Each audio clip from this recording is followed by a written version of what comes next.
ಇವತ್ತು ಆ ಮೊಹಮ್ಮದ್ ಪೈಗಂಬರ್ ಆಗಿರ್ಬೋದು, ಈ ಭಾಗದ ಎಲ್ಲಾ ಶರಣರು ಮತ್ತು ಪಂಜುಲಿ ಹೊರುವಂತ ಅನೇಕ ಪರಮ ಪೂಜ್ಯರು ಇವತ್ತಿನ ದಿನ ನಮ್ಮ ಜೊತೆಗೆ ಆ ಭಗವಂತನ ಒಂದು ಸನ್ನಿಧಾನವನ್ನ ಅದು ನಮ್ಮ ತೇರೊಳಗೆ ತರುವಂತ ಸೌಭಾಗ್ಯ ಬಹಳ ಅಮೂಲ್ಯವಾಗಿರ್ತಕ್ಕಂಥ ಸಂದರ್ಭ.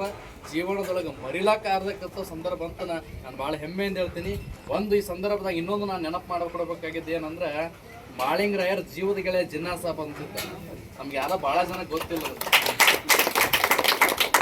ಈ ಇಸ್ಲಾಂ ಧರ್ಮ, ಹಿಂದೂ ಧರ್ಮ, ಇದು ಧರ್ಮ ಅಂತ ನಾವೇನು ಕರಿತೀವಲ್ಲ, ಇದು ವಿಭಿನ್ನವಾಗಿರ್ತಕ್ಕಂಥ ಧರ್ಮ ಅಲ್ಲ.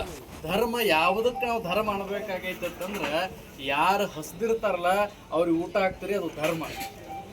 ಯಾರು ಬೆಳಿಲಾಕತ್ತಿರ್ತಾರಲ್ಲ ಅವ್ರ ಮ್ಯಾಳ್ಗಿ ಮ್ಯಾಗ ಲಿಂಬಿಕಾಯಿ ಮಂತ್ರಿಸಿ ಅವ್ರು ಹಾಳಾಗ್ಲತ್ತಿರಲ್ಲ, ಅದು ಅಧರ್ಮ.